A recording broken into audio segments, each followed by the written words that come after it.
I transmigrated into the role of the supporting actress who was about to marry into the Sterling estate. In the book, the original girl was hopelessly in love with her cousin, but he was secretly rendezvousing with his superior's daughter. In the end, the original girl's family was ruined and she died in disgrace. Thinking of that headache-inducing plot, I turned around and married the sickly Sterling.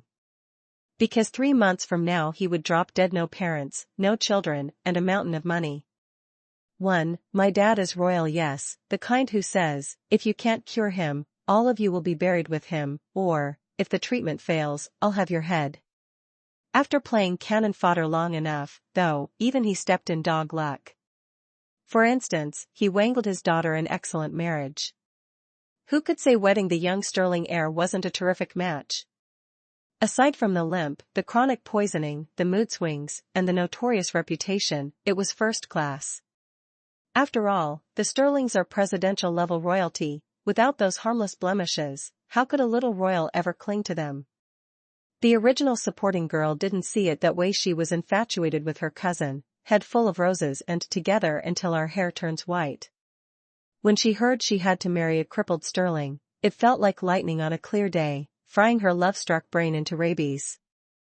She bit anyone in sight, threw the house into chaos, and finally Dad Cheek, still bearing her teeth marks, strapped on a switch and marched to the estate to break the engagement. The dangerous but lucrative royal post vanished overnight, so he packed the family off to retire in the countryside. There the girl held, refused to leave, forced cousin to marry her, and ended up a despised cast-off.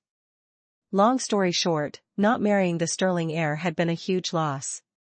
3 months and he'd keel over, leaving one lone mistress and a fortune free, rich, and feasting. What's not to love? When I arrived, the script was at the wailing stage. Tears still wet on my cheeks, I lifted a hand to wipe them only for a thick handkerchief to be shoved into my mouth, choking me until my eyes rolled. The matriarch was also dabbing her eyes, coaxing gently, "Child, our gate is too low, breaking the engagement is impossible. Give up, marry in peace." Marry I must. On my wedding day, to stop any theatrics, Rosie was ordered to tie my hands and feet. I was carried into the Rolls-Royce and draped with the red bridal veil. Rosie sniffled and couldn't help pleading, "Miss, it's come to this, accept your fate, no more fuss." No fuss here. I want this wedding. I rolled my eyes at the roof. 2 red candles flickered. I sat quietly on the nuptial bed. Rosie had vanished somewhere. I stretched my ears, but only wind and cicadas reached me. No clinking glasses, no laughter, it didn't feel like a banquet at all. Just as I was nodding off, the door creaked open, followed by the crunch of wheels and a light cough. "Gideon, be a dear and lift the veil." The voice was soft, almost pretty. The useless red fabric was swept away, my world brightened. 2 men, one standing, one sitting. The stander wore black, face cold, holding my veil. The sitter gripped a wheelchair, masking a cough, dressed in red but pale as paper. His almond eyes flicked up, met mine a second, then drooped pitifully. "Sterling bound hand and foot, it must be my fault for failing to make you willing. I deserve to die." Was this man terminally dramatic? 3 Rosie, honestly sneaking off to play and forgetting to untie me. Treating me like a thief. Stoneface at least had sense, expressionlessly he loosened the ropes. I was about to thank him when I caught my new husband's mournful stare. The thanks jammed in my throat, I swallowed it with a gulp. Instantly the young Sterling beamed, handsome face blooming, bright as a peacock. Profit. I granted him 1 extra month before expiry. Night deepened, candle-lit wedding nights require more than staring. As a woman, I preserved modesty yet before he spoke I blurted, "Sterling, why don't we just turn in?"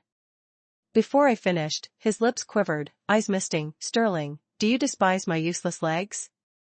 I was not. Blocked again. "I understand on our wedding night, what bride wants a half-man for a husband?" He trembled. "I'll spare you the disgust.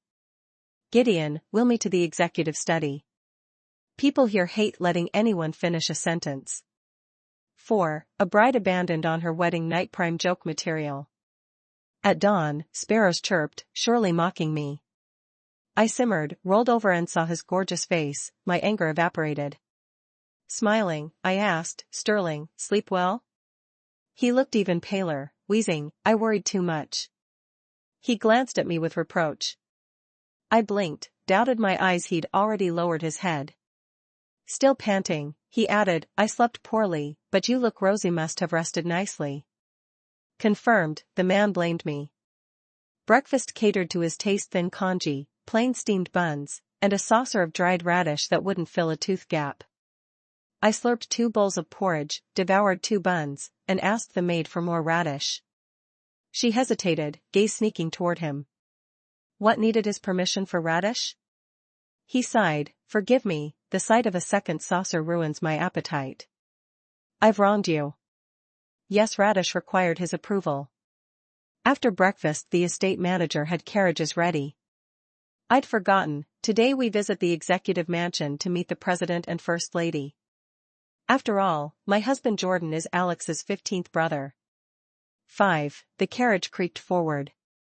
Though summer, Jordan wore a thick white fox cloak, beads of cold sweat on his brow. So frail, would he even last 3 months? Yesterday I'd privately granted him an extra month, now I rescinded it. I like radish and hate asking permission. At the mansion gates the dawn sky was just paling. Morning glow painted even his ashen face a healthy pink. Vehicles aren't allowed inside, but as Alex's brother and an invalid Jordan had privilege, a private palanquin. He was carried aboard. When the curtain dropped I glimpsed his stern profile. As I tried to climb in, an attendant blocked me, bowing yet smug. "Sterling, this seat is for Sterling alone. Brand new wife walks while husband rides, spectacular start." From the palanquin he apologized, "Darling, forgive me if I weren't so weak, the seat would be yours." Totally unnecessary. Thankfully the walk was short.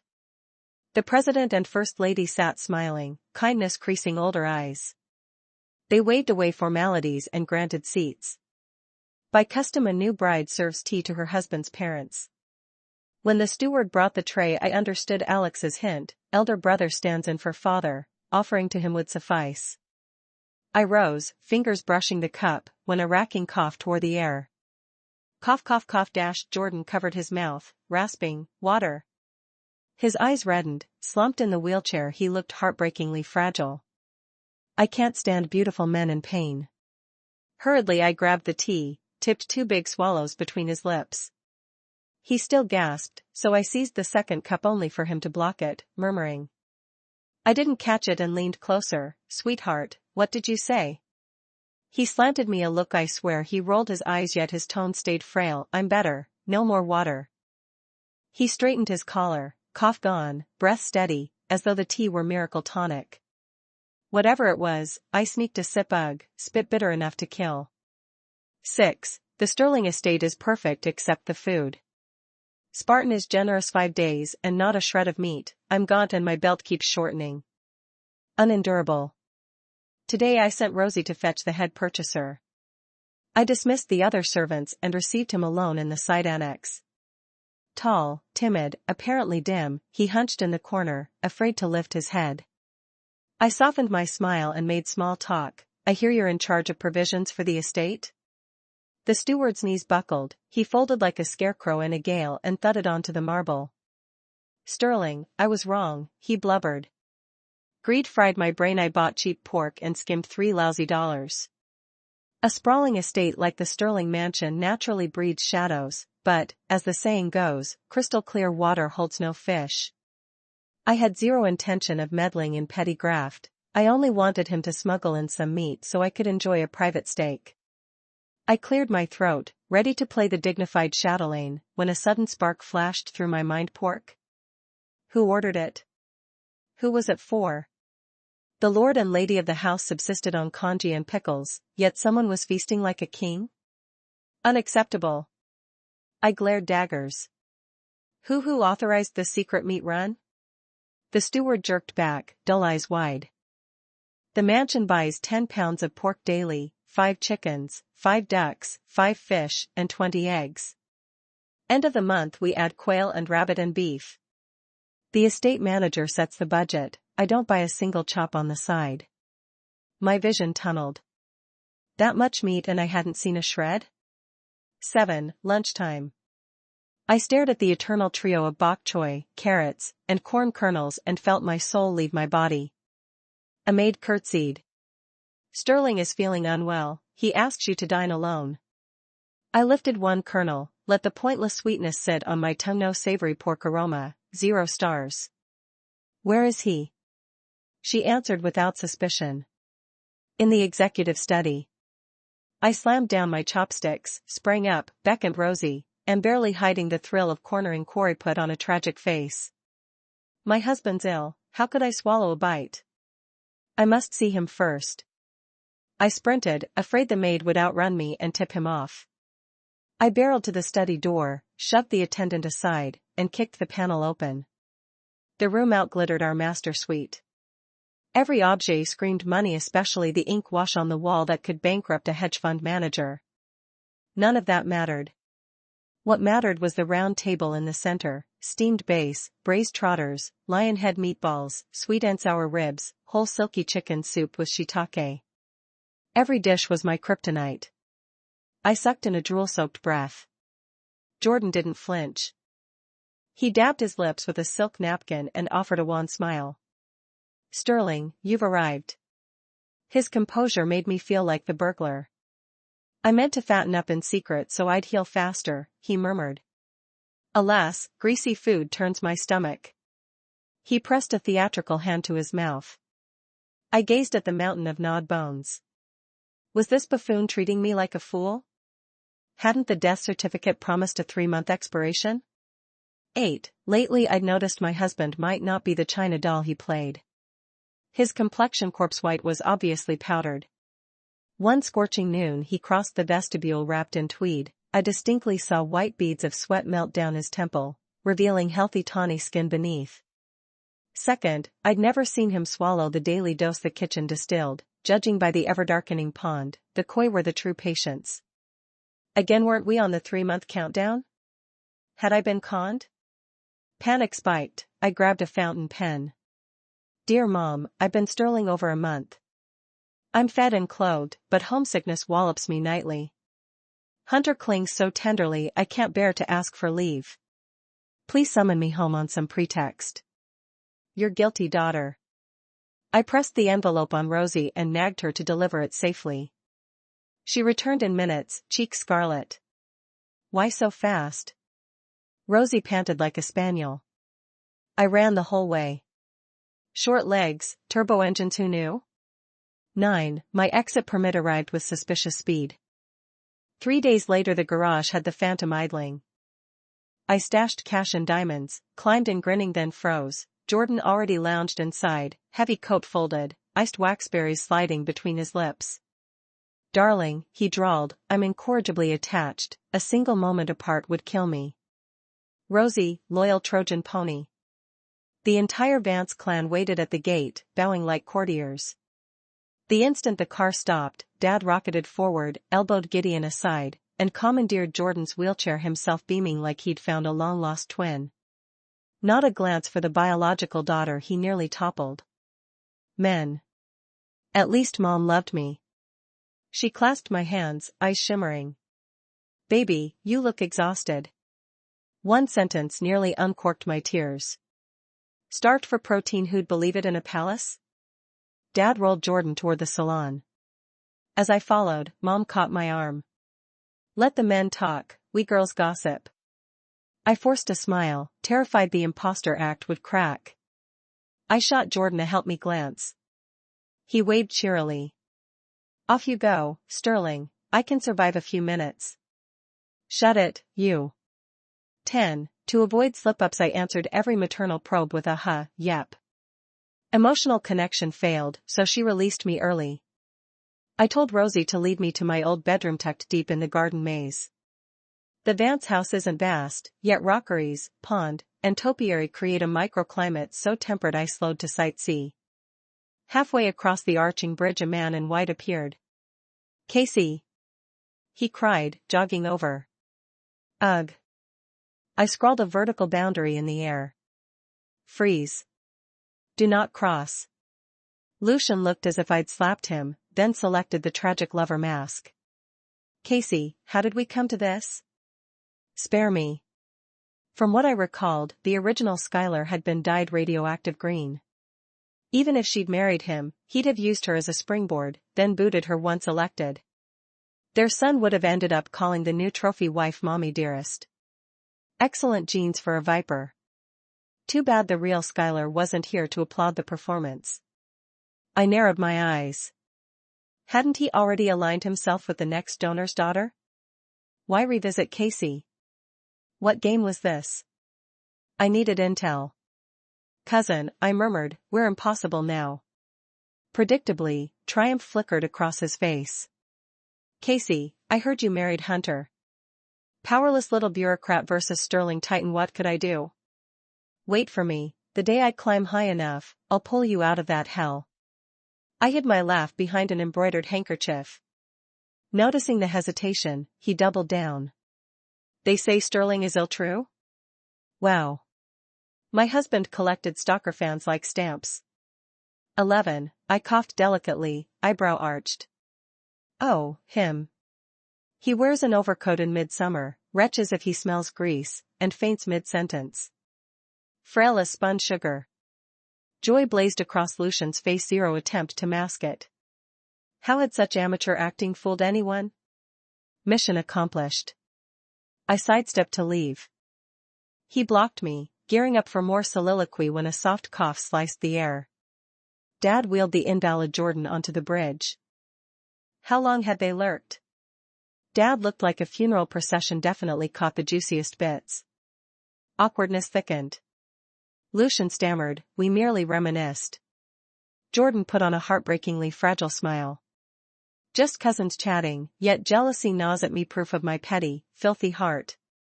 Self-sabotage at its finest. Lucian, the seasoned con artist, couldn't keep his expression from cracking.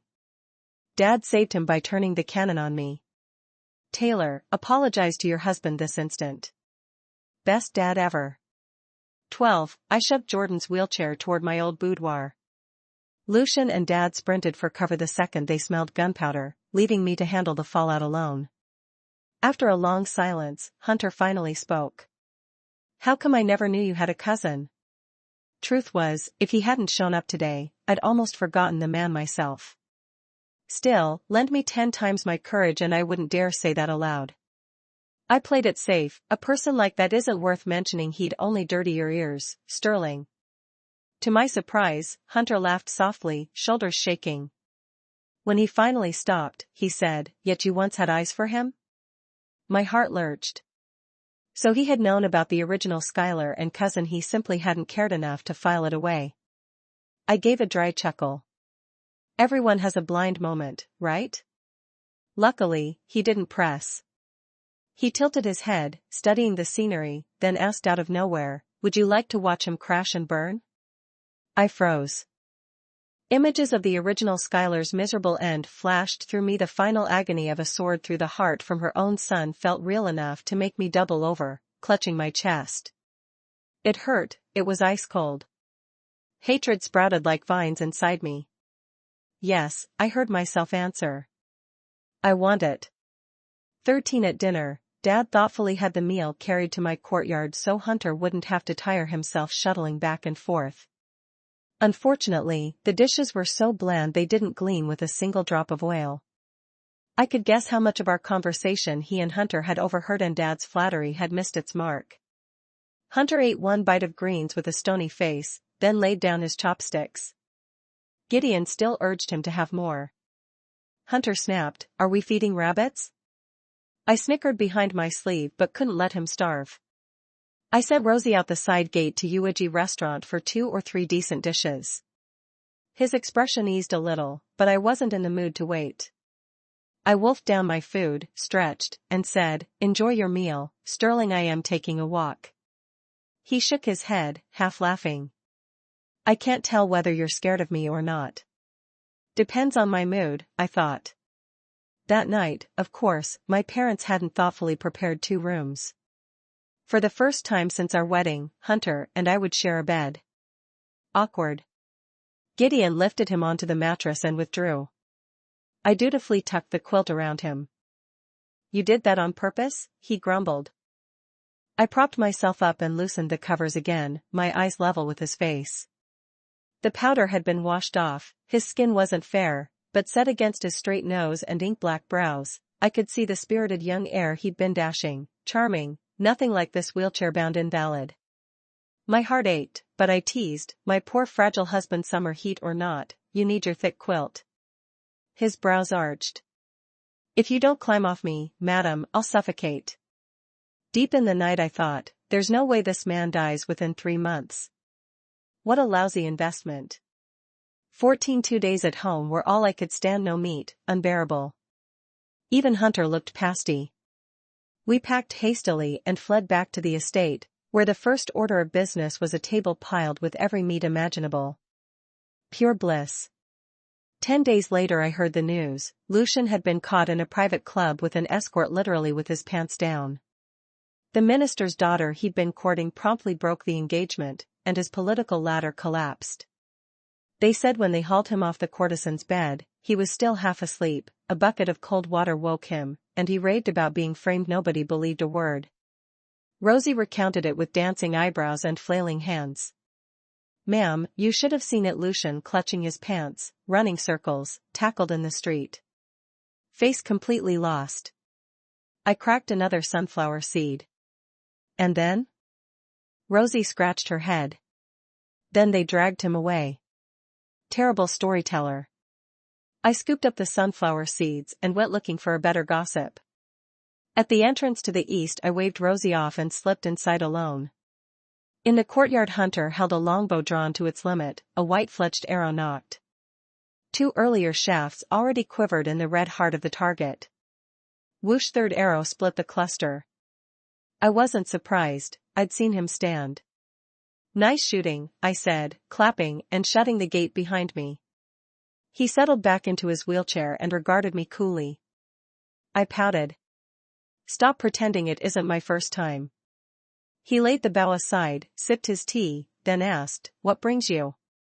I placed the sunflower seeds on the table and thanked him sincerely. I heard about Lucian. He gave a thin smile, set the cup down with a clink, and said icily, I thought your blind moment comment was just talk. Now I know it was literal. Couldn't open his mouth without a sting, could he? 15 Just after mid-autumn came grim news from the executive mansion. President had fallen gravely ill, perhaps dying. A presidential writ commanded Hunter to attend him. For the first time I saw Hunter's face darken. After the messenger left, he headed straight for the east, then turned and called, Skylar, come with me. It was the first time he'd used my name. My heart hammered in confused panic. Inside waited Gideon and several black-clad strangers I'd never seen, tall, stone-faced men radiating menace. Hunter's voice was calm but deadly. Once I enter the mansion, Gideon will monitor every movement. At the first sign of anything unusual, alert the city garrison to surround the executive mansion. York Leong will ride day and night to brief the northwestern troops. Captain York and all shadow agents cover your tracks. Everyone else obeys Gideon. The black-clad men dropped to one knee. I alone remained standing. Hunter finally looked at me, motioned me over, and caught my arm. Stay inside the estate. Don't go anywhere. I wanted to ask, aren't you the president's favorite 15th brother? Isn't this just nursing duty? Why the farewell tone? But a wave of nausea swallowed every word. I rubbed my nose, fighting tears, and managed a low, don't be afraid, Gideon will protect you. I felt his hand brush my head. 16 The 4th day Hunter was gone, I developed a craving for osmanthus cakes from the east side of town and told Rosie to fetch the stupid steward who used to run errands. She returned with news. He'd been dismissed for some infraction. Alarm shot through me. Had he been fired for letting a few words slip to me? I consoled myself that somebody that clumsy was better off elsewhere. Still, I wanted those cakes, so I summoned Gideon and sent him. Rosie objected. Madam, you've sampled every snack from east to west: pancakes, pork hocks, osmanthus cakes. Give the poor man a break. I said nothing, thinking, if he still has time to buy me pastries, Hunter is safe. On the 10th day word arrived, President was out of danger, and Hunter was coming home. I tried on half my wardrobe, cursing the thicker waist all those snacks had wrought. Just past noon the carriage rolled in. The curtain lifted, Hunter reclined inside, colorless, lips chalk white, a picture of terminal illness. Panicked, I waited until Gideon lifted him into the chair, then touched his cheek still warm. My hands shook, I tried to pull away, but he caught my wrist. Slowly his eyes opened, dark yet warm. Don't worry, still breathing. 17 He was sick, gravely sick. Back at the estate he collapsed and stayed unconscious 2 days, then woke and coughed up 2 mouthfuls of clotted blood before he could breathe easy. I kept vigil, afraid to sleep. When he finally stirred, I forced a joke, looks like you took the president's illness for him. Leaning against the headboard, Hunter gave a cold laugh that raised goosebumps. Exactly what he wants. My stomach lurched. Don't tell me my illness was all an act. Well, wasn't it?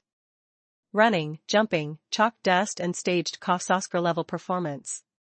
Seeing my disbelief, he cleared his throat, embarrassed. The poison is real, at least.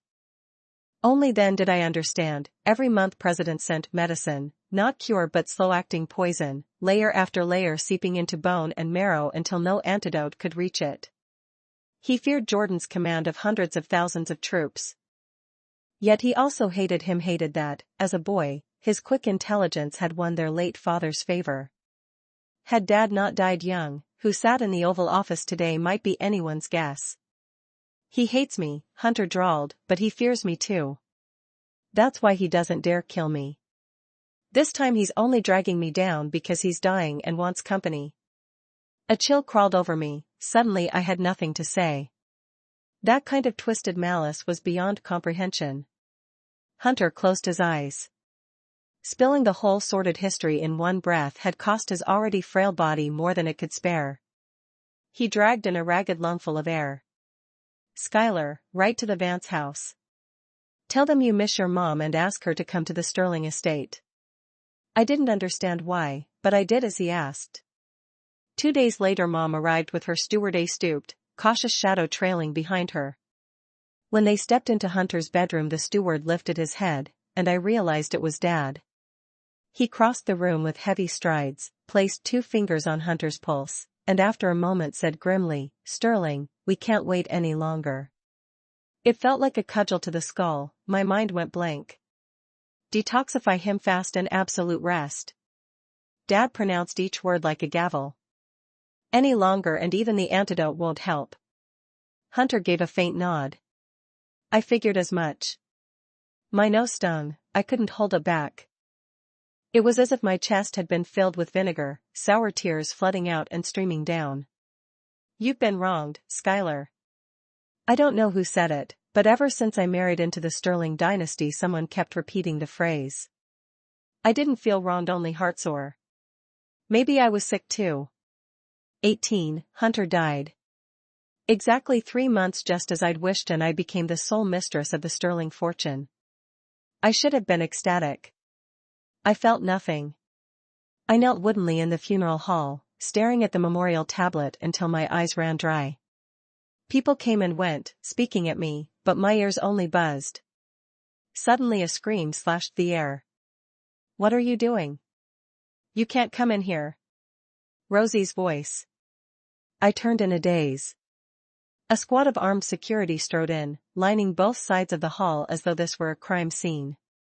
Then another man stepped through the doorway, sallow, gaunt, wrapped in a claret senatorial robe yet still instantly recognizable.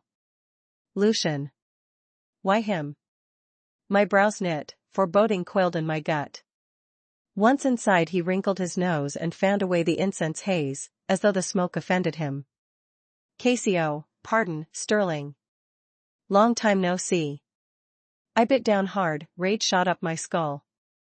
After Hunter had crushed him, somehow he'd clawed his way back and now swaggered into our house. Who backed him was obvious. Leaning on Rosie, I rose slowly, placing myself between Lucian and Hunter's tablet. He came to make trouble, I couldn't fire the first shot. Senator Sawyer, have you come to pay your respects? I swept a cold glance over the guards. Quite the entourage for a condolence call. Lucian paced to the altar, lifted a stick of incense, and tried to light it from a taper. The flame sputtered though no wind touched it, for moments the incense wouldn't catch. Cursing, he flung it aside. Fine, looks like Sterling doesn't want my incense anyway. He tried to step past, I blocked him with an outthrust arm. I was done with pleasantries. State your business today. Sterling, if you'd known this fate, would you still have married into the Sterling family? Lucian was talking to himself. We were childhood sweethearts. If you hadn't betrayed me, I wouldn't have been caught with an escort. A cold laugh rang in my head. Since when was Lucian such a romantic? Judging by his sickly pallor beneath the senatorial sash, the climb back to relevance had cost him. I waited while he performed. When he realized I wouldn't feed him lines, he cleared his throat, swapped to the smug face of a petty victor, and drawled, I come bearing presidential writ. Sterling's health was sound, his abrupt death the president finds difficult to accept. I'm to bring a forensic examiner, no loose ends. Hatred spiked in me. Every nightmare Hunter had sketched was coming true. 19. The day Hunter summoned Dad was the day he set the board. Dad can break the poison, and by happy chance he also possesses suspended animation serum. Suddenly the picture was clear. My marriage had never been dumb luck, only hard-edged alliance strategy. Men. After Hunter swallowed the antidote, he hovered near collapse for days. Perfect timing for the death drug. I crouched beside the bed, lips pressed tight. Hunter rolled the little porcelain vial between his fingers but wouldn't lift it to his mouth. At last he sighed, Skylar, come with me. The fog in my chest thinned a bit. I forced a smile. The Sterling heir and his wife dying together, who'd believe it? Especially our paranoid president. Even alone, he'd never believe it. His knuckles bleached around the vial. One corpse or two, no difference to him. Had he asked me earlier, I'd have danced off with him. Back then I owned nothing and could vanish without baggage. Now I wouldn't. Leaving would be tidy, but who would shield my parents, Rosie, the whole sprawling estate? My eyes burned, I bit my lip and shook my head. I won't go. Hunter fell silent as though words had deserted him. Finally he whispered, You're sure? No regrets? I shook my head again. He smiled. I'll leave you a security detail, keep you safe. Behave, and I'll return soon. Then he briefed me on the script. One item, after he dies, the president will disbelieve and send a stooge to verify. You'll have to act a bit, he said. My people will back you. Right now, curtain time. Even knowing it was staged, the bile tasted real. Clenching my molars, I barked, How dare you? Sterling's victories protected Riverdale, his legacy towers, yet you desecrate it. Lucian's brows slammed together. You refuse a presidential writ? I wouldn't dare. I gave a broken laugh. But if you mean to trample him, you'll do it over my body. I barred the coffin, one step from the lid. Around me the staff clustered, a thin but resolute rampart. Lucian's frown deepened. Have you all lost your lives? His screech cracked upward. Suppressing fury, I realized a standoff would only wreck the Sterling household, so I leaned toward Rosie, still blocking me, and whispered, Get the front gates open, let the citizens in. The ever-stubborn Rosie finally caught on, ducked low, and slipped through the throng. I closed my eyes, gathered breath, and loosed a wail. Hunter! How could you leave? Look before your bones are cold. They swarm to humiliate a helpless widow. Unclear circumstances? Hawkode 4 kicked the Sterlings now that they're down. Even Lucian, caught buying whores, struts in here, no shame, no decency. Sideways glances ricocheted through the hall, the timid stole peeks, the bold ogled outright. Lucian's color worsened. Taylor, shut your mouth. I ignored him and turned the volume louder. Unable to bear it, Lucian shoved a bystander aside and lunged for me. I shrieked. At the same moment Rosie ushered townspeople through the door, several faces I recognized from Hunter's security ranks. I slid sideways, dodging Lucian's grab, then shouted, "So the mighty Republic has no room for a single Sterling?" A hubbub erupted in the courtyard. The day Sterling dies they raid the place, can't even fake compassion. Out of sight, out of mind, cold tea cools fast. Don't be naive, siblings settle accounts. Still, Hunter was a hero, won battle after battle, bad leg and all. Voices swelled. Lucian's face mottled crimson and ash. Everyone knew the president guarded his image. He had never dared execute Hunter outright, and he couldn't afford a reputation for hounding widows and kin. Seeing Lucian waver, I exhaled. If he didn't back down soon, I would have to. 15 days later we buried Hunter at Northridge. The cortege wound along with wailing brass. I should have walked the entire route, but I fainted twice and had to ride in the end. The carriage was the Sterling's grandest, fitted with a brazier for tea, a writing desk, and even a daybed inside. I told you we didn't need all this fuss, but Rosie wouldn't hear of it. I lay on the carriage seat, cushioned by a soft cotton quilt, grumbling. Imagine the gossip if people saw Sterling riding in a hearse.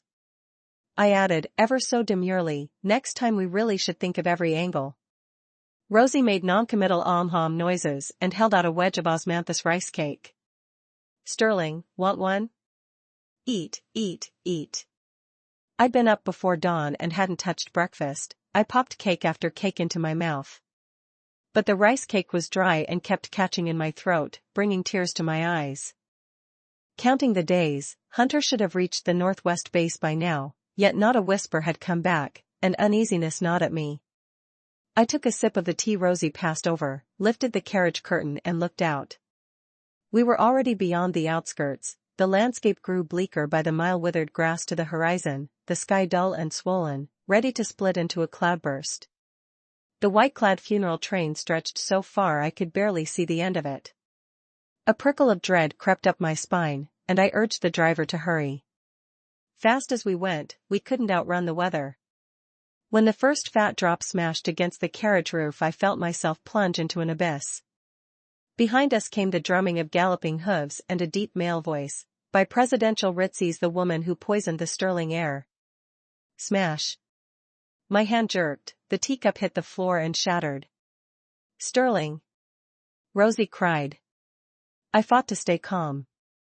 Is everyone from the Vance house safely settled? Rosie nodded. They were moved into the Sterling mausoleum yesterday. I breathed a little easier. That crypt was Hunter's insurance policy. 10 years ago he'd begun building it, apparently already sensing the wolves circling. He ignored traditional specs and designed it like a bunker, stocking it with weapons, explosives, provisions, our best fallback. While I stayed in the open as bait, I'd had Rosie smuggle people inside.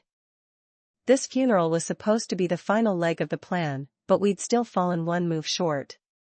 I climbed down into pouring rain. It came in sheets, cutting visibility to a few yards. A line of horses loomed, a rider dismounted, voice cold and hard. Last night the president dreamed of Sterling. In the dream Sterling said he'd been poisoned. The president cannot bear to see him wronged and orders an inquiry.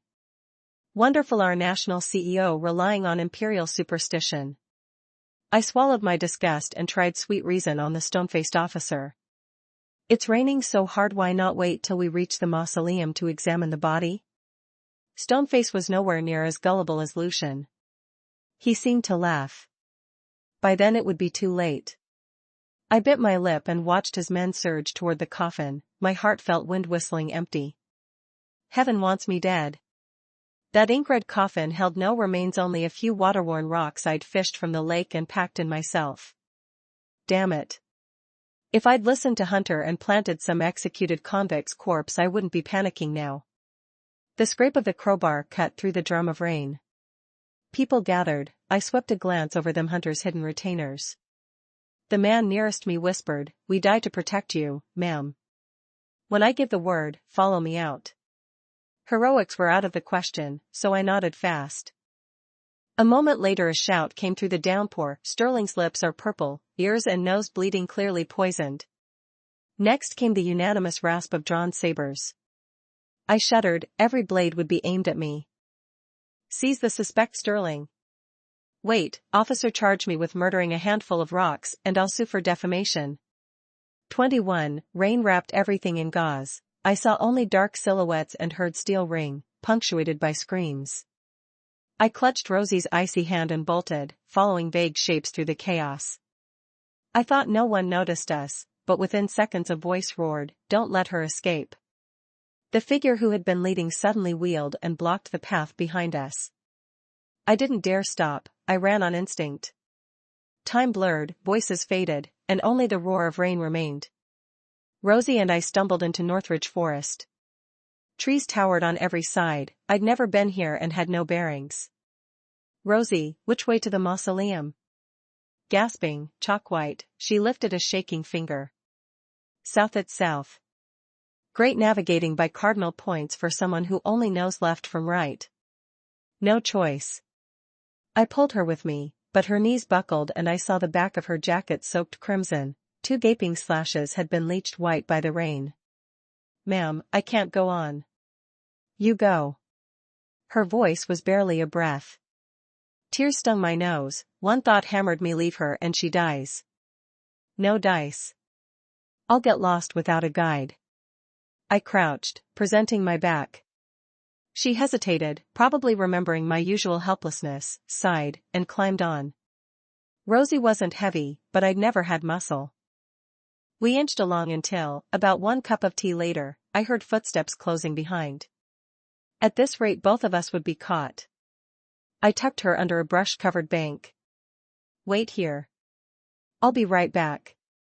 She could hardly keep her eyes open but gripped my sleeve, shaking her head. "No, ma'am. I promised Sterling I'd look after you." Mentioning him was pouring salt on the wound. My heart twisted. I patted her head. "Skip the babysitting, just save yourself." I squeezed the little knife at my belt and marched toward the sound of steps. 1, 2, 23 paces.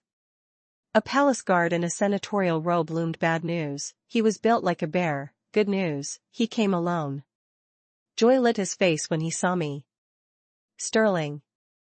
I kept my voice level. "I've been framed." He smirked, then switched to a coaxing tone. "The High Court prides itself on fairness, ma'am. If you're innocent, state your case. Running never helps." I nodded. "You're right, officer. I'll go back with you." He lunged to grab me. Gold star for gullibility. Just as his fingers brushed my arm I whipped out the knife. A thud, blade met flesh, the sickening softness made my skin crawl, but I shut the hilt till steel disappeared. He held, staggered back 2 steps, and kicked me in the stomach. The rice cakes I'd wolfed down lurched. Damn, if only I hadn't eaten so many. I rolled away but wasn't fast enough. Snarling, he drew his saber and charged. A random thought flashed, the loquat tree in the courtyard must be fruiting. Hunter said he'd planted it the day the mansion was finished, that the fruit would be sweet. I'd looked forward to tasting one, but looks like I never will. I braced for the blow, then heard a dull grunt. The brute's eyes bulged and he toppled. I stared at the figure who'd appeared.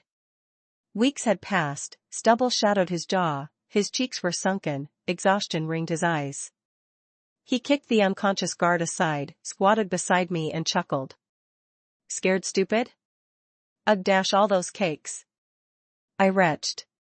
22. Spring sunshine, clear blue sky, white clouds. In the executive estate garden new leaves unfurled and early buds opened.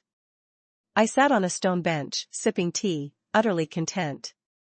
A 3-year-old toddler squatted beside me, pigtails and split pants, tugging my knee. Then what happened? Then what? I cleared my throat, pinched his pudgy cheek, and continued grandly. The brute drew a 3-foot saber, roared and hacked at the president. At the critical instant I leapt up, kicked off a tree trunk, flew through the air and plunged my sword into his back. When the president saw me save him, so heroic and stunning, he fell in love on the spot and insisted on marrying me. The child gave a soft gasp, eyes wide. "But Aunt Rosie says you puked all over him and swore off rice cakes forever." I clapped a hand over his innocent little mouth and smiled dangerously. "Who are you going to believe, me or Aunt Rosie?" He peeled my fingers away with chubby hands. Then Mommy, can I have rice cakes today? Years later I still can't stand the smell, remembering how I'd baptized the president no longer Sterling, but President. Ugh. I pinched his collar and smelled stale osmanthus on him. Shoo, don't come back to my quarters tonight.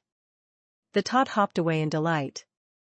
5th year of Qingjing reign, peace on earth, prosperity for all. The end. Thank you for listening to today's story. If you liked the video, please give it a thumbs up and share it with friends. We look forward to reading your thoughts in the comments. Feel free to share your opinions, and don't forget to subscribe for more wonderful stories. See you next time.